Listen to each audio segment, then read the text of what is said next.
What's going on, everybody? Matt in the hat, John North Ford Lincoln Nissan here in Emporia, Kansas. Welcome to Car Confessions. I come to you each and every week, Monday at 12 o'clock, bring you some type of sales tip, tactic, or topic to discuss related to car sales, sales in general, as well as throw in some interviews from small business owners and entrepreneurs to find out what makes them different and what makes them not want to punch a clock every day from 9 to 5 like so many others. This is episode number 38, and I was researching this for a while. I was looking for some type of topic to bring to you about mental toughness, being mentally strong. I looked through Forbes, I looked through Entrepreneur, I don't remember the other one I looked at, but I looked at three different resources and combined all three resources and came up with 10 habits of mentally strong people. Now, these could be business owners, entrepreneurs, everyday people, whatever the case may be, but here is the top 10 that I found, I came up with, and have been looked at. One of the articles that I read was by Dr. Angela Duckworth, who is a psychologist at the University of Pennsylvania. And I found hers interesting because, being former military, as you guys can see by the hat I'm wearing, she did a study on West Point cadets found what makes them the strongest and the most willing to pass. Was it their background? Was it their IQ? Was it, family and genetics? Turns out it was none of those. It was that they had the mental toughness and mental strength to endure it and get through it. So one of the articles the article that she wrote, I love this quote, so I wanted to start this with it. Developing mental strength is all about habitually doing the things that no one else is willing to do. And I know all of us can relate to that at some point in our lives, whether it's in our personal lives, our business lives. We can all relate to that quote. So I really wanted to start with that. I was really excited to start with that. So number one is, you have to fight when you already feel defeated. And I know this is extremely tough to do. I was in a situation like this last week, and you really have two choices. You can overcome the obstacle and grow from it, or you can let it beat you and give up. Now, letting it beat you and give up will create the habit of, if you quit now, the next time a difficult situation like this, or a difficult situation in general, comes up, it's going to be that much easier to quit. And I love that one because, like I said last week, whenever you're watching this, I went through a situation like that myself, and it was very, very difficult. Took me about 3 days to overcome this obstacle and decide what I want to do. Ultimately, I removed myself from that situation, and so remove myself from a negative situation and continually grow. Number two is delaying gratification. Now, what's involved with that is, I know right now we live in the age of instant gratification, and while some people will tell you patience can be a virtue, I don't believe that at all. I am not a patient person. Is patience necessary in business? Yes, it is. Now, is it a virtue that you have to wait for something to happen and come to you? Hell no. Patience can be a key to success if you're willing to put in the work. If you're not willing to put in the work, then there's no point in having patience. You're going to be one of those people that says patience is a virtue, and you're going to wait for something to happen or wait for something to come to you instead of pursuing it. Number 3 is you have to be willing to make mistakes. I love this one because we all make mistakes. It happens. I love making mistakes because if I'm going to fail, I want to do it early. I want to do it often so that I can learn from it. Now, you also have to be willing to potentially look like an idiot failing, but make sure that you don't stress over it. Like I said, fail quick, learn from it, move on. With this as well, failing is part of business. Failing is part of life. Failing happens every day, every week, every month to many people. I'm in the car business, as everyone knows. I fail each and every week. It happens. I don't make a sale.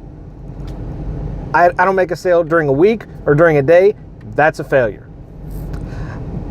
But you have to not care what other people think about you or saying about you, and realize that failure is necessary in order to grow and in order to achieve your end goal.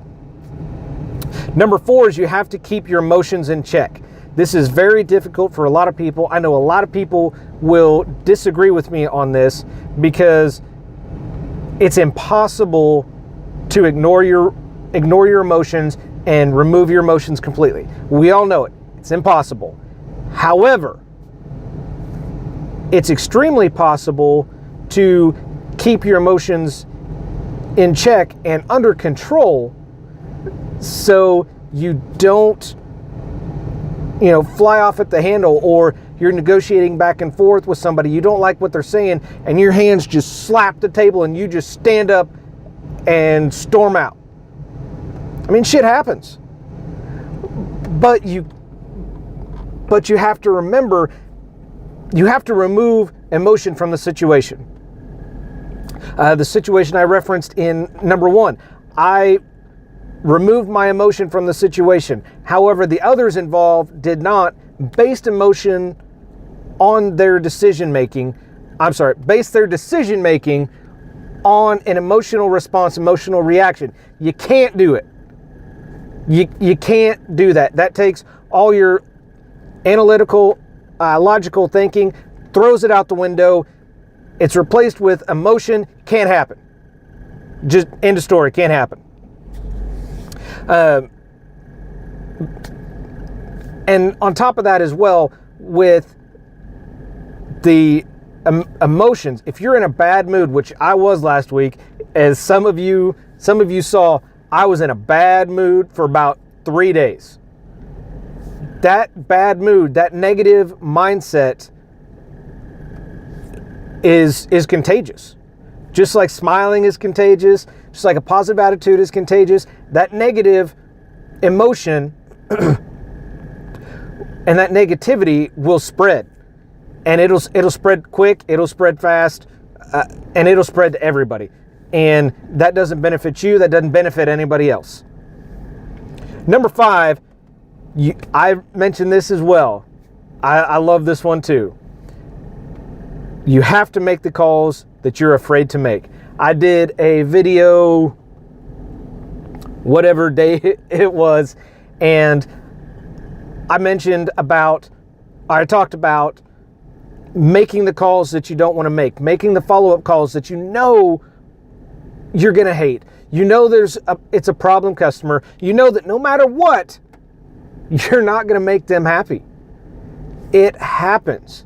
You have to just suck it up, make that call, and make the tough ones first. I still have people that I know they're on my follow-up list. I know if I call them, it is going to go bad because no matter what, they are not going to be happy. It happens. Do I avoid those calls? No. Do I want to? Abso-fucking-lutely. I want to avoid those calls at all. But then that's not that's doing a disservice to me. That's doing a disservice to the customer, because they still need to be followed up with. They still need to be talked to. They still need to know, even though they may not like me, I can't make the situation or make them any happier. They know I'm still going to call them, and I'm still going to make sure everything is going okay to the best of my ability. Number 6 is you have to trust your gut. And this is difficult for a lot of people. I find this difficult myself. Here's an example for you. As many of you know, I went through a rebranding within the last few months. I struggled to come up with a logo, a title, and I relied on other people to help make the decision for me instead of what I liked, what stood out to me, and what I thought would be the best. So it took me 3 or 4 weeks, I don't remember how long, to make this decision when it should have taken 1, maybe 2 days. I strung this out for like 4 weeks and asking as many people as I could, and every answer was a little bit different. Finally, I just said, to hell with it. This is what I'm going with. This is the logo I'm going with. This is the tagline that I'm going with. End of story. And once I made that decision and I committed to it, and I started going through rebranding and posting it everywhere and showing everybody, people started to really respond to it and started jumping on board of, hey, I love that. I'm glad it turned out better. But it all comes back to the ability to make the right decision for you. What looks right to you? What feels right to you? Not your friends, not your family, not the people on Facebook, you. So number 7 is you have to lead when no one else follows. And here's what I mean by that. Do you need support from somebody else, from anybody else? Why? Why aren't you good enough to support yourself? Why do you need somebody else there to support you if you struggle? Does it go back to accountability? It might. But true strength comes from you, within you, and believing in you when nobody else does. As many of you know, most recently I went through a boot camp with a mentor, and it was tough. The first 2 to 3 weeks, I absolutely hated it. I felt like I wasn't being supported. I felt like, he was supposed to be there to support me and build me up, and not cut me down. So I finally asked him. I was like, why do you just keep cutting me down? Why aren't you here to support me and build me? And he said, why do I need to? Why aren't you enough? Why in your mind aren't you enough? And man, that floored me, y'all. That floored me. Since then, I have been pushing every day to be enough, be strong enough, believe in myself enough that I don't need the support of friends, family. If I'm doing something like these podcasts, I get zero support for these podcasts. Zero. This started out as something I wanted to do for everybody else. It has translated into something I do for me. And I love doing these each and every week. Before we move on to number 8, let's recap. So number 1 was fight when you already feel defeated. Number 2, delay that gratification. And patience is not a virtue. you still have to do the work. 3 is you have to make mistakes. Number 4, you have to keep your emotions in check. Number 5 is making the calls that you're afraid to make or hesitant to make. Number 6 is trusting your gut. Number 7, leading when no one else follows. Number 8, you have to focus on the details. And even when it's to the point that you're numb. You remember the quote, the devil is in the details? 100% right.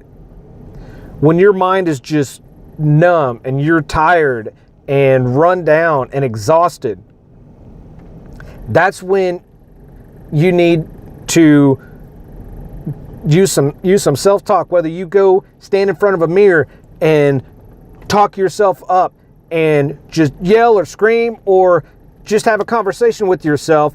Use that self-talk. Mentally strong people will use that self-talk, pump themselves up, and they will see that challenge, they will dig in, and they will complete the task. So, details. Have to focus on the details. Whether it's a project you're working on, a sale or a lead you're working on, focus on those details, push through and dig in till you reach your end goal. Number 9 is, I don't like this one, but I found it in all 3 articles. Be kind to the people that are rude for you. Whoo! Yeah, I don't like that one.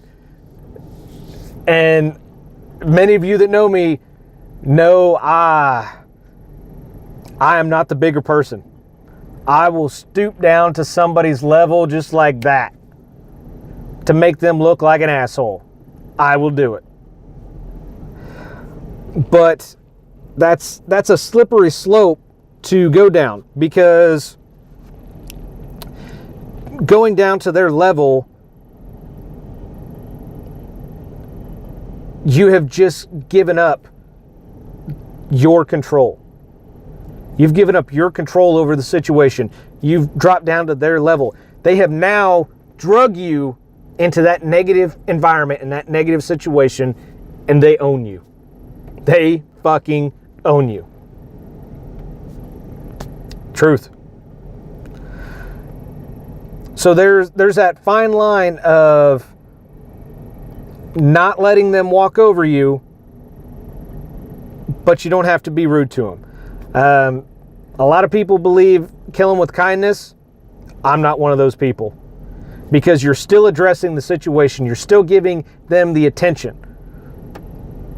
I'm the type, as much as I want to stoop to their level, I will look at them, I will smile, and I'll fucking walk off. Because they're not worth my time. They're not worth my energy. They are nothing. Remember that. They are nothing. You don't need them. You just need you. Finally, number 10. I don't like this one either. Talked about accountability partner. So I've kind of changed it. You have to be accountable for your own actions.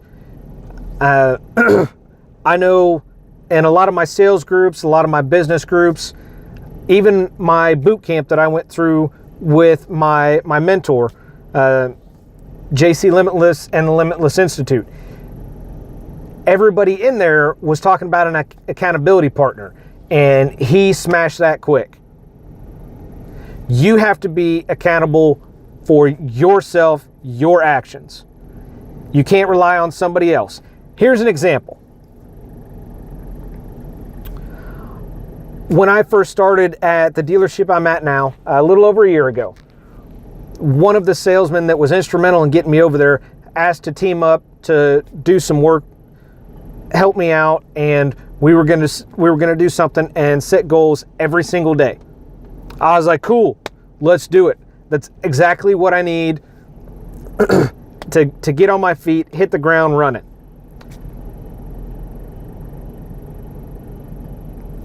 Lasted 3 days. 3 days. That's all he lasted. I was doing the work. When I wasn't, I was going and talking to him and say, hey, here's where I was struggling. Here's what I need help with. And he's like, yeah, I haven't done anything, man. So you have to be accountable and depend on yourself. Nobody else is going to do the work for you.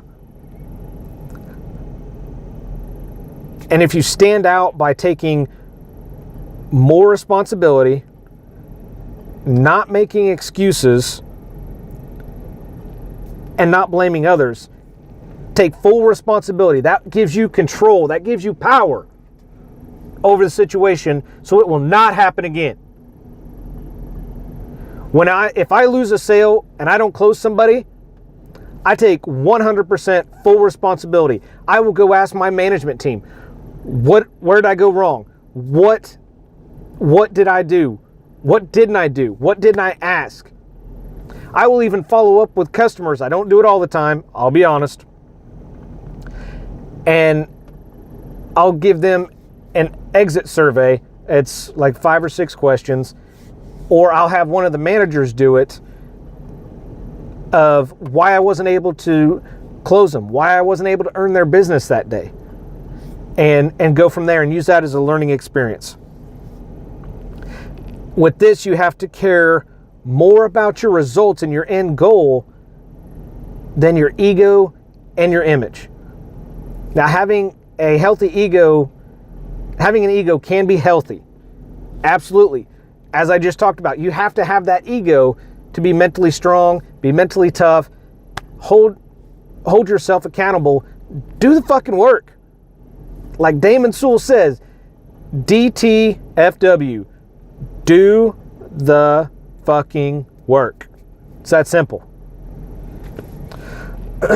So, go through them real quick one more time for y'all just to recap. Number 1, fight when you already feel defeated. Number 2 is delay that gratification. 3, make mistakes. Make them early, make them often. 4 is keep your emotions in check. 5, don't be afraid to make those calls. 6, trust your gut. It'll tell you what to do. It'll tell you what's right, what looks right, what feels right. Number 7, lead when no one else follows. Remember, you have to believe in yourself, not have others believing in you all the time. Number 8 is focus on the details. 9, don't be rude to people when they're rude to you. I struggle with this one every day. I'm getting better. I'm making progress. Finally, number 10, accountable for your own actions. Only you can be accountable for your actions. Nobody else can. So that's it. That's episode number 38. I hope y'all liked it. I hope you enjoyed it. I really would love to see some comments, get some engagement going back and forth with you guys. If you're watching this on my Facebook page, smash that thumbs up. YouTube, smash that thumbs up and subscribe. I need subscribers, selfish reasons, so I can customize my channel name. So I need your help to do that. If you're watching this, listening to this in iTunes, leave me a review. Whether 1 star, 5 star, tell me what you like. Tell me what you hate. Let me know if there's something you'd like me to talk about that you don't see. If there's something that you don't agree with me on, let me know. I'm only going to get better by continually doing these and getting feedback and criticism from you guys out there. Thank you guys so much for watching this episode of Car Confessions. Matt, in the hat, John North Ford Lincoln Nissan, because your experience matters. Carry on.